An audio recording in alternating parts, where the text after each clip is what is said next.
ये था आज का अभी का कार्यक्रम का चिंतन।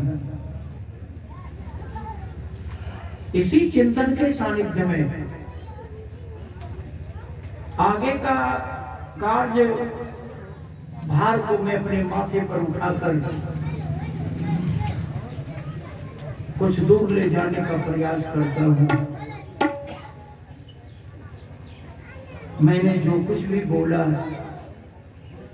आज का इस कार्यक्रम का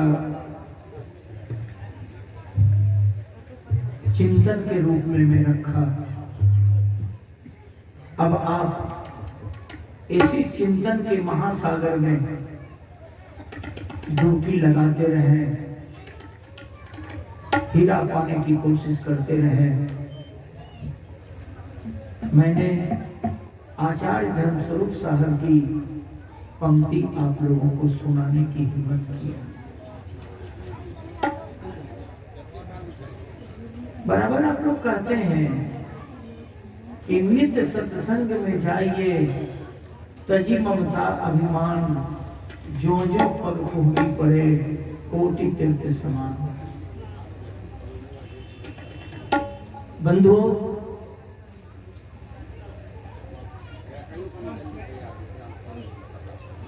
तात स्वर्ग अपवर्ग सुख धरिये तुला एक अंग, तूल न ताहि सकल मिले जो सुख लो सत्संग।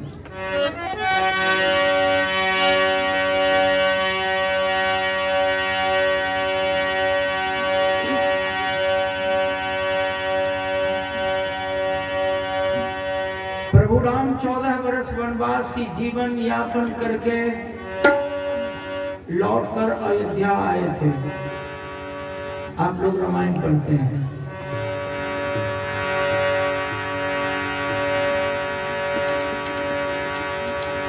प्रभु राम को राजगद्दी मिली, रामायणी लोग कहते हैं। लेकिन हिंदुस्तान के बहुत बड़े विद्वानों ने, ध्यान दें, हिंदुस्तान के एक बहुत बड़े विद्वान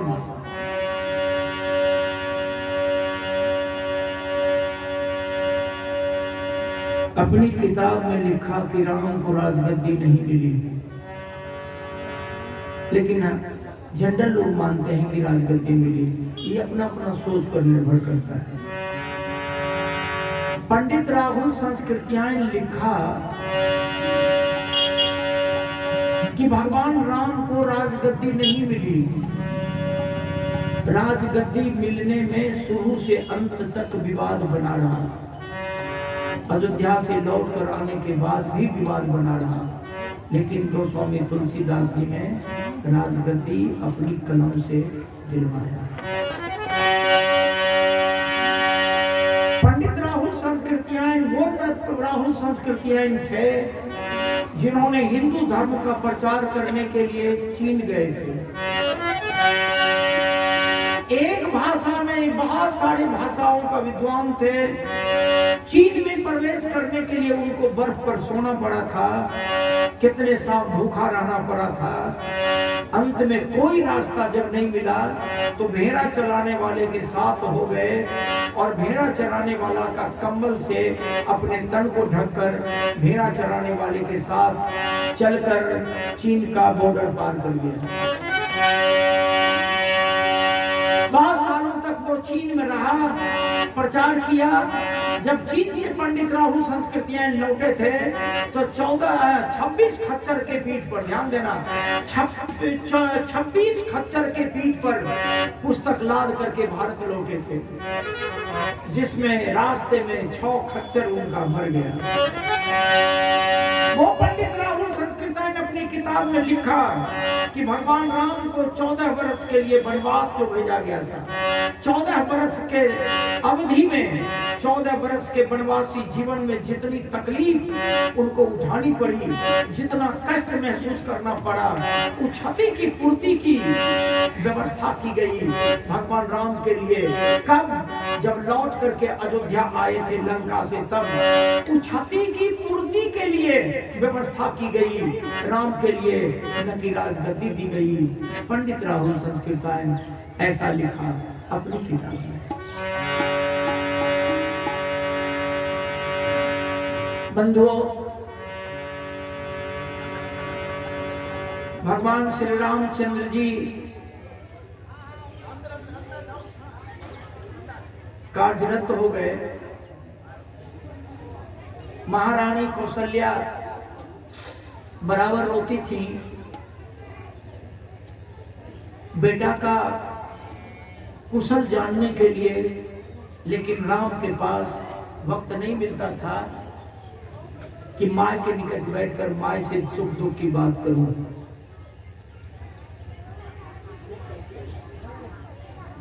अब कितना समय का अभाव रहा होगा मैं नहीं जानता, लेकिन ऐसा तुलसीदास ने लिखा।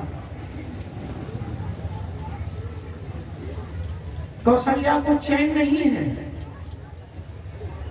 वो चाहती है कि बेटा के निकट बैठ करके मैं बात करूं, बहू के निकट बैठ करके बात करूं कि 14 साल के वनवासी जीवन में मेरा बेटा का दिनचर्या कैसा बीता।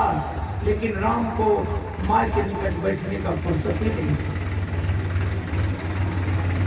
कौशल्या तय कर लिया, तय यही किया कि आज रात में नहीं सोऊंगी,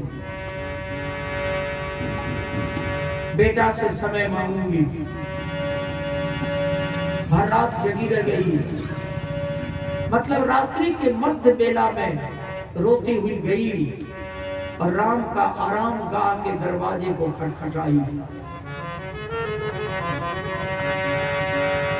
राम अंदर से कहा कौन? सिसक कर रोती हुई कही कि बेटा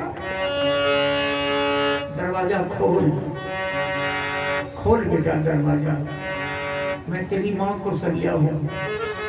राम दरवाजा खोल, दरवाजा खोला। कहा कि मां रोती क्यों हो?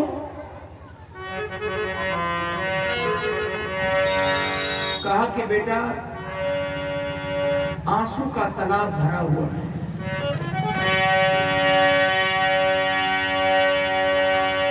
जितना ये तालाब खाली मैं करती हूँ उतना ही तालाब भरता जा रहा है। 14 वर्ष रोती रही मैं, तुम वनवासी जीवन से लौट करके आया, लेकिन आज भी मैं रो रही हूँ। बेटा, माँ का हाथ पकड़कर अपने आसन पर बिस्तर पर बिठा लिया। माँ का आंख से आंसू पोंछने लगी। उसी परिप्रेक्ष्य में कौशल्या कही कि बेटा रोने का कारण तो पूछा है, मैं किस लिए रोती हूँ कारण जाना। बेटा 14 बरस के लिए तुम वनवासी जीवन में गए, इस 14 बरस के अंतराल, लंबा अंतराल में सबसे ज्यादा वनवासी जीवन में तुमको प्यार कौन दिया?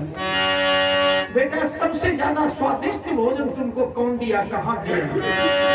राम कहा कि माए मेरे वियोग में हमारे बाबूजी मर गए, पुत्र मोह में, ख्याल करेंगे।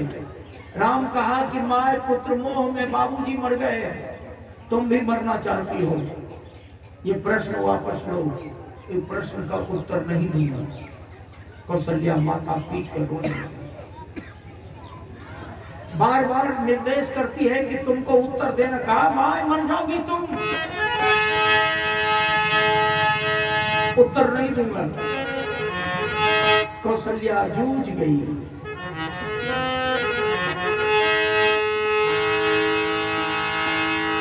जूझ गई, बिलखने लगी, रोने लगी,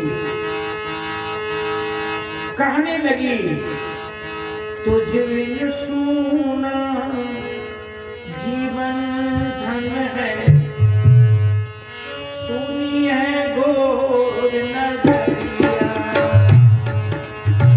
तुझ बिन सोना जीवन धन है, सुनी है गोद नगरिया। तब रोती थी मैं, जब तुम 14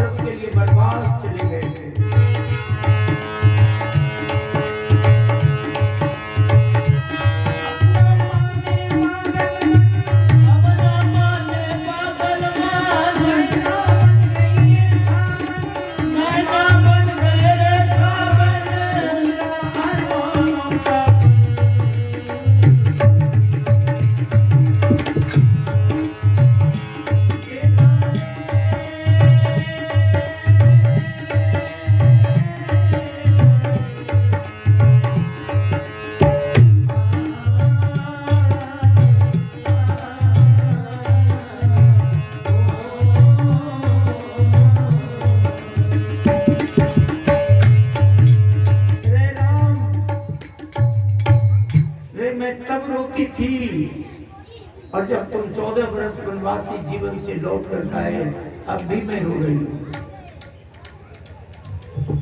राम माय का आंख से आंसू को पोंछ दिया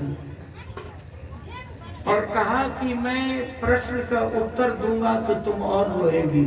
कौशल्या बोली कि नहीं रोगी, नहीं रोगी। राम कहा कि यदि नहीं रोगी तो ले उत्तर ले। माय उत्तर ले। 14 वर्ष के लिए मैं वनवास गया। ये 14 वर्ष के अंतराल में सबसे ज्यादा प्रेम कौन दिया और स्वादिष्ट भोजन किसने दी? यही प्रश्न है ना। बोली हाँ। कहा तो माय उत्तर ले। प्रभु राम कहा क्षीर सागर के जल में न, क्षीर सागर के जल में न, रंभा के फल में न। जब मैं विष्णु अवतार में क्षीर सागर में सोया था,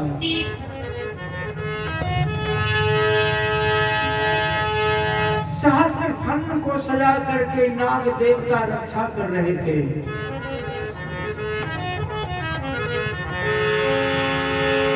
वो क्षीर सागर का जल में मुझे कोई प्रेम और स्वाद नहीं मिला।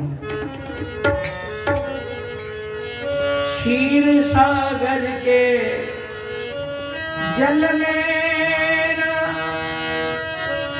रंभा के फल में हे माय,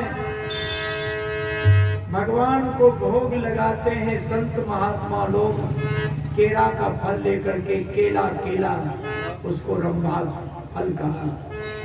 रंभा के फल में ना सिंधु सुता जाया में। हमारी पत्नी लक्ष्मी जो क्षीर सागर में मेरे पांव के निकट बैठकर पांव दबाकर सेवा देती थी, लक्ष्मी भी अपने जीवन में उतना प्रेम नहीं दे सकी और ना ही स्वादिष्ट भोजन दिया। कौशल्या रोती बिलखती हुई कही कि रे पागल हो गए तुम? कहा नहीं माए,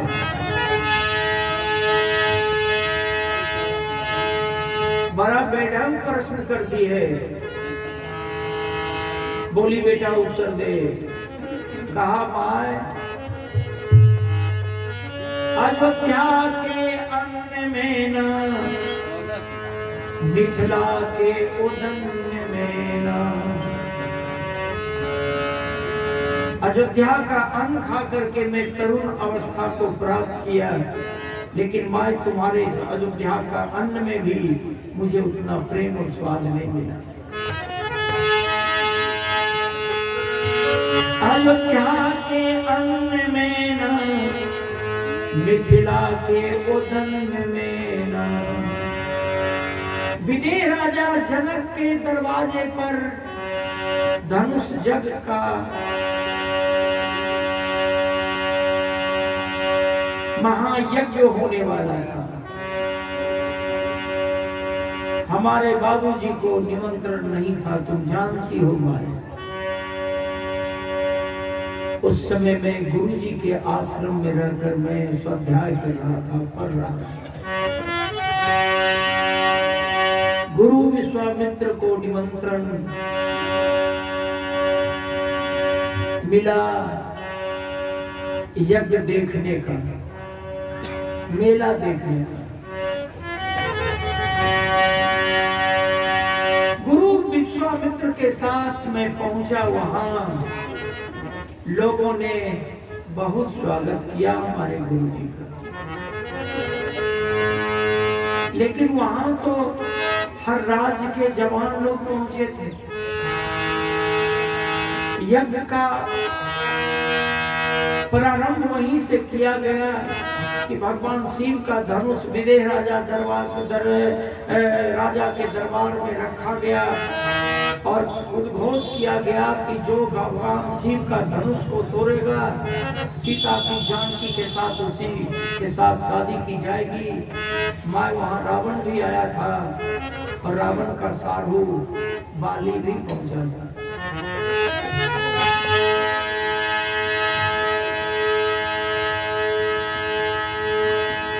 राजा हाय हाय का चौथा पुस्त का पोता भी उस यज्ञ में आया था। आप लोगों को पता होगा वही राजा है जिसके ऊपर 21 बार परशुराम चढ़ाई किया था।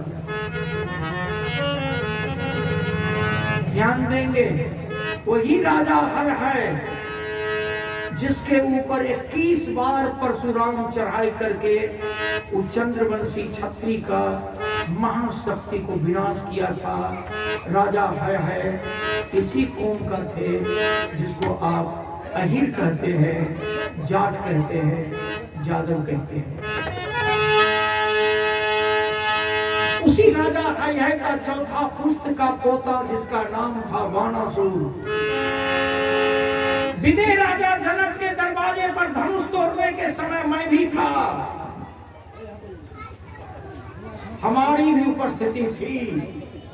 नकार करके भी नकारा नहीं जा सकता।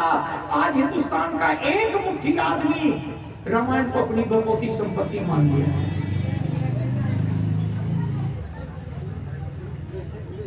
उस धनुष यज्ञ में हमारे पूर्वज थे।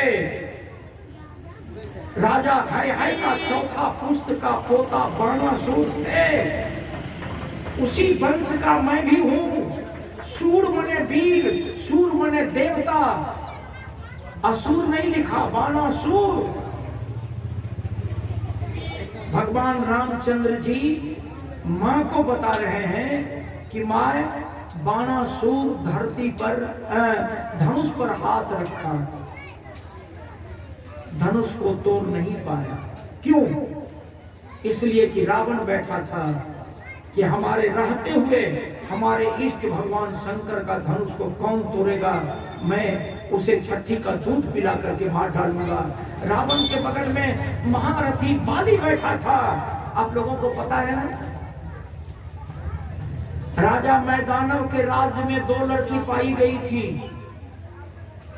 मैदानव के राज व्यवस्था के आधार पर मैदानव के अनाथालय में राजकोष की व्यवस्था में ये दोनों लड़की का अनाथालय में भरण पोषण हुआ था। एक का नाम था मंदोदरी और दूसरा का नाम था तारावती। मंदोदरी किस माय की बेटी थी, कौन बाप का बेटा था, कौन बाप का बेटी थी, कोई नहीं जानता। तारावती बाली की पत्नी कौन जात की थी, मंदोदरी कौन जात की थी, तारावती की मां कौन थी, बाप कौन था, कोई नहीं जानता। ईट कंकड़ पत्थर मत मारना, हाथ जूता जूता उता नहीं फेंकना।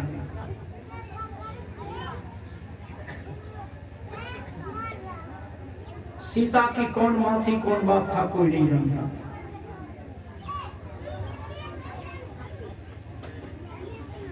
पांडव की मां कुंती की कौन मां थी, कौन बाप था, कोई नहीं जानता। द्रौपदी की कौन मां थी, कौन बाप था, कोई नहीं जानता। ये 5 औरत लड़कियां हैं, पाई गई राजतंत्र में राजा के कोष से।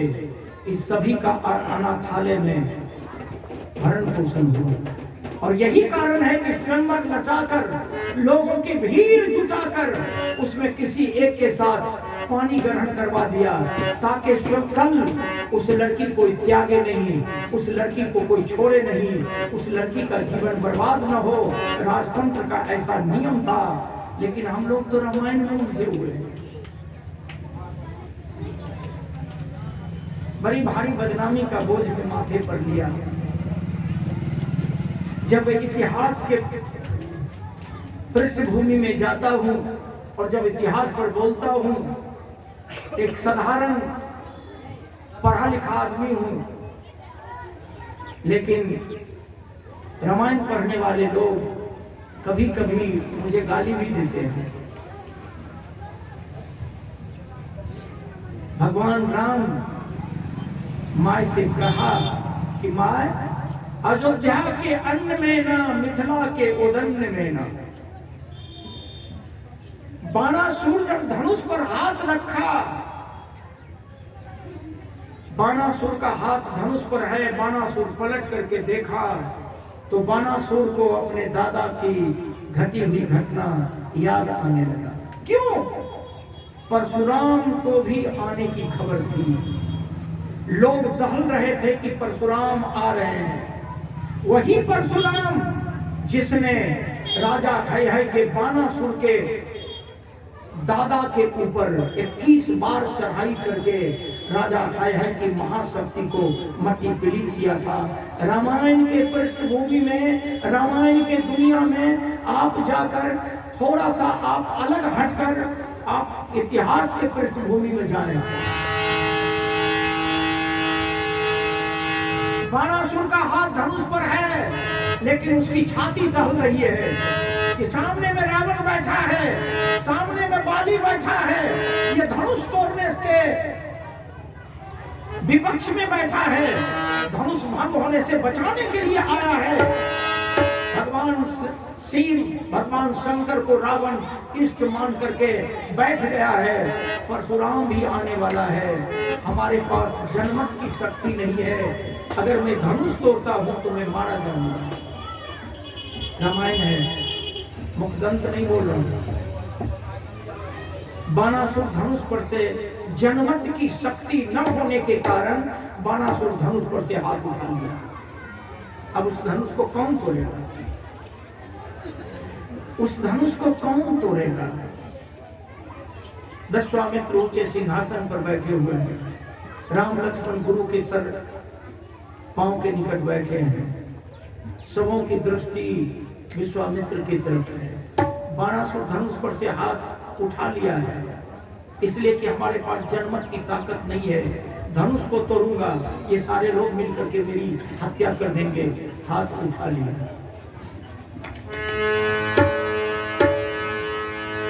अब धनुष को कौन तोड़ेगा? फरसा लेकर के परशुराम जी आ रहे हैं। आवाज उठ गई, आस निज निज गृह जाऊं, लिखा विधि में देगी विवाह। मैं समझ गया कि पृथ्वी वीर विहीन है। आप लोग अपने अपने घर जाओ, सीता कुमारी रह जाएगी।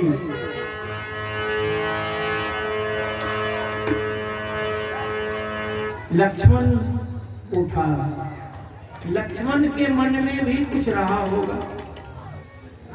मैं नहीं बोलता, रामायण बोलती है, इसलिए कि मर्यादा को भंग कर दिया लक्ष्मण। गुरु से बिना आदेश लिए हुए और बड़े भाई राम से बगैर आदेश लिए हुए लक्ष्मण उठ करके खड़ा हो गया और कहा कि धनुष में क्या रखा है? लक्ष्मण कहा कि चुटकी से धरती को पीस दूं। पंडित राधे श्याम की रमन। चुटकी से धरती पीस दूं, भूमंडल को मैं फोड़ दूं। राम कहा कि भूमंडल के फोड़ दे भीतर रहे कहां में बैठ।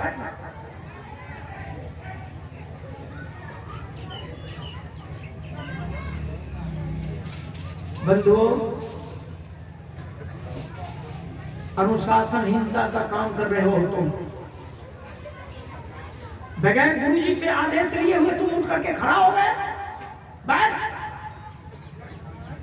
लेकिन लक्ष्मण क्रोध में लाल है। चुटकी से धरती पीस दूं, भूमंडल को मैं फोड़ दूं, क्षण ही में धनु ही तोड़ कर दूंगा अभी दिखा। पंडित राधे श्याम रामायण में लिखा।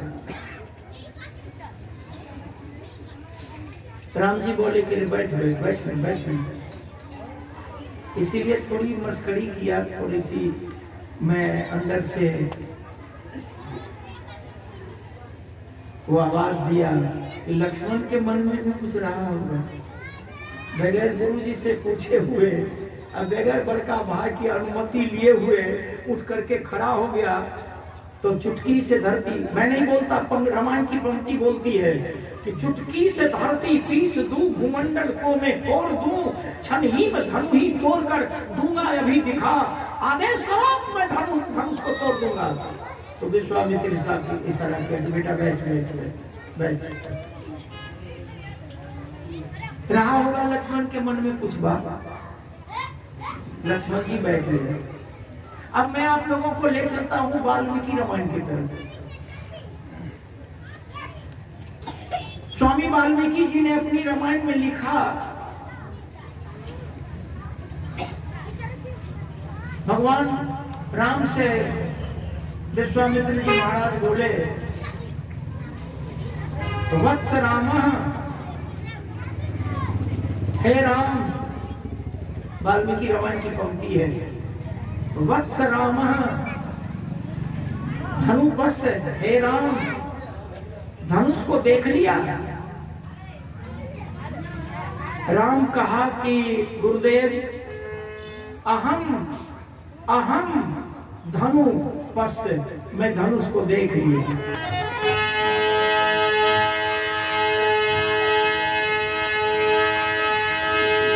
विश्वामित्र जी महाराज बोले कि तो उठो। राम उठा, कहा बढ़ो। गुरु का चरण स्पर्श कर लिया, बढ़ो। एक कहानी, बीती हुई घटना, भगवान राम रात्रि के मध्य वेला में मां कौशल्या को सुना रहे हैं।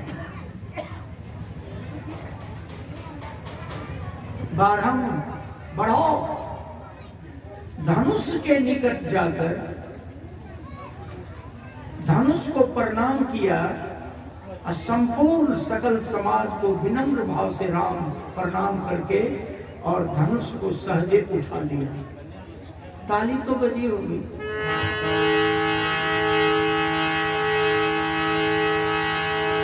ताली तो बजी होगी। कोरोना के बीमारी के महामारी में माननीय प्रधानमंत्री कहा, बजाओ ताली, बजाओ थाली।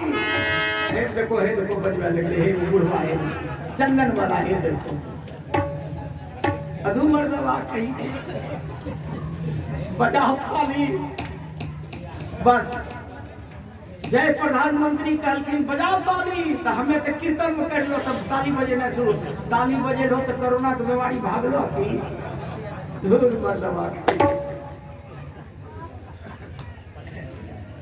तीन गो काम तक करवल के प्रधानमंत्री, बजाओ ताली, बजाओ थाली, मनाओ दिवाली। लेकिन कोरोना की बीमारी नहीं भागे सकी। पूरे हिंदुस्तान के लोग के अकेले बुर्बक बना के छोड़ देते।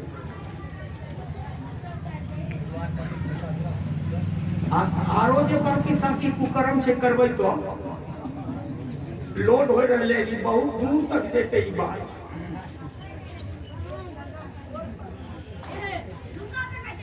राजा राष्ट्र कृतम पापम राज्य पापम पुरोहिताः, भर्ताश्च स्त्री कृतम पापम शिष्य पापम गुरुस्था। आचार्य चाणक्य की नीति है कि जिस राष्ट्र का राजा पापी हो जाएगा वहां की सारी प्रजा पापी हो जाएगी। मैं नहीं बोलता, अगर शंका हो तो आचार्य चाणक्य की नीति को उल्टा करके पढ़िए आप। जिसने वेद पढ़ा, श्रुति पढ़ा, दर्शन पढ़ा, विद्वानों की उपाधि मिली, विद्वानों में गिनती हो गई, अगर वैसे विद्वान के मन में झूठ, छल, कपट, प्रपंच हो तो देश के लिए, समाज के लिए सबसे पापी उसी को कहा गया। स्त्री पाप कर्म करे तो उसके पति को भोगना पड़े, और पुरुष पाप कर्म करे तो उसके संतान को भोगना पड़े, और किसी गुरु का शिष्य पाप कर्म करे तो शिष्य का किया हुआ पाप कर्म का प्रायश्चित उसके गुरु को भोगना पड़ेगा। लौट आइए।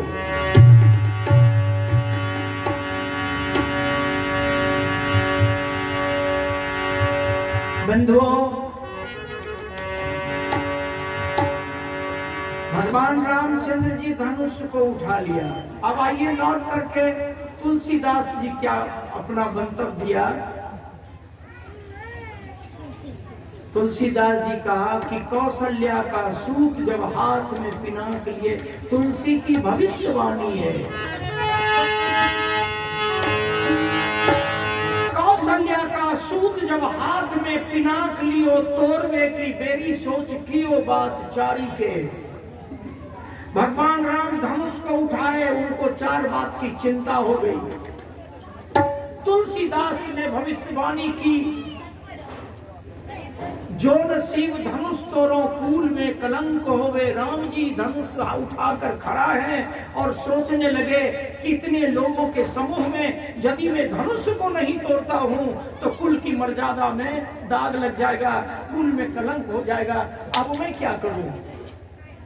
तुलसीदास जी की भविष्यवाणी, जो नसीब धनुष तोड़ूं कूल में कलंक होवे। तोड़ूंगा तो लोग कहे लोभ कियो नारी के। अगर मैं तोड़ता हूं तो लोग कहेगा कि सीता के लोभ में जाकर के राम धनुष तोड़ दिया।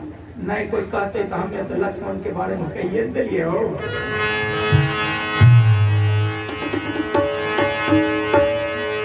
रामायण पढ़े वाला भाई को तनी चोट लगे होता है, मोने मन तो गुस्सा जरूर उठे होता, लेकिन एक नहीं। अगर वाकई में रामायण की जानकारी लेनी है तो वाल्मीकि रामायण को पढ़िए। अले गुरु गोसाई अलो आप आगना तो हर लूटा आएगा। भगवान के कहलियो कि भगवान आबो अपना कन खाया यहाँ, अपना कर खइयो ने यहाँ अइयो ने, तो आरती भोग लगवाए दिलियो। आप गुरु गोसाई तो पर भगवान के जोग हो, अब जोगे छे आया जोगबो करो या भोगबो करो। तो मैं चर्चा कर रहा था, कौशल्या का सूत जब हाथ में पिनाक लियो, तोड़वे की बेड़ी सोच कियो बात चारी के।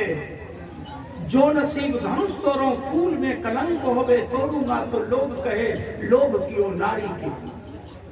दूगो होले ना। अब तेसर तुलसीदास जी की भविष्यवाणी। राजा वो जनक परण ठाने सो निवाहे बनी। अगर मैं धनुष नहीं तोड़ता हूं तो विदेह राजा जनक ने जो पर्ण किया उसका पर्ण अपर्ण हो जाएगा। चौथे सोच मोहे हो दशानन सुरारी के। चौथा सोच भगवान राम को सता रहा है कि यदि मैं धनुष को नहीं तोड़ूंगा तो सामने में रावण बैठा है, ये मारा नहीं जाएगा। हमारे तुलसी कमाल कर दिया भविष्यवाणी। यही सोची कृपा निधि। ध्यान दीजिए, तुलसीदास जी लिखते हैं कवितावली में, यही सोची कृपा निधि खैचत करोड़ हाथ। कौशल्या का सूत धनु तोरे त्रिपुरारी के। बजा ताली, अब पेट बजे लो।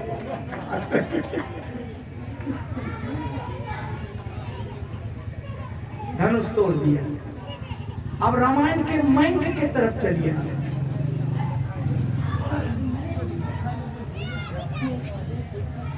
अगली पंक्ति थोड़ी करिए है। आप लोग कीर्तन सुने आए हैं, कीर्तन सुनाऊंगा, बैठिए ना। आज दोसर खेत जोते के नहीं चाहिए, करिए जोतबे। लेकिन एगो चीज होता है, जोत तो देवो लेकिन चौकी नहीं देवो, खड़े खेत छोड़ देवे। हाँ अब मंक के तरफ चलिए। दुई खंड कियो, धनुष को 2 पार्ट में तोड़ करके बांट दिया। दुई खंड कियो, कौदंड बरबंड प्रचंड भुजावल ते। डरियो ब्रह्मांड होनी थी खुशी, दौड़ना था खुशी का लहर, लेकिन ब्रह्मांड डर रहा है। डरियो ब्रह्मांड, चकियो नौखंड, नौवो खंड धरती में भूकंप हो गई, जर्जरा आ गई। ध्यान देंगे आप लोग। डरियो ब्रह्मांड, चकियो नौखंड, अखंडल मंडल भूतलते, धरती में कंपन है। रघुवीर घमंड कियो निर्मखंड, जितने राजकुमार धनुष तोड़ने के घमंड में आए थे, समों का घमंड को रघुनाथ ने चकनाचूर कर दिया। रघुवीर घमंड कियो निर्मखंड, तजियो हाथी अपने दलते, पश्चात शिखात भागे पे जा। जितने लोग धनुष्चक में आए थे सब भाग रहा है, कोई गिर रहा है, कोई उठ रहा है, कोई कह रहा है भागो भागो, जान नहीं बचेगी। मैं नहीं बोलता, तुलसीदास की पंक्ति बोलती है और रामायण का मंत्र की आवाज है। पश्चात शिखात, एक दूसरे को कह रहा है कि भाग, जान नहीं बचने की।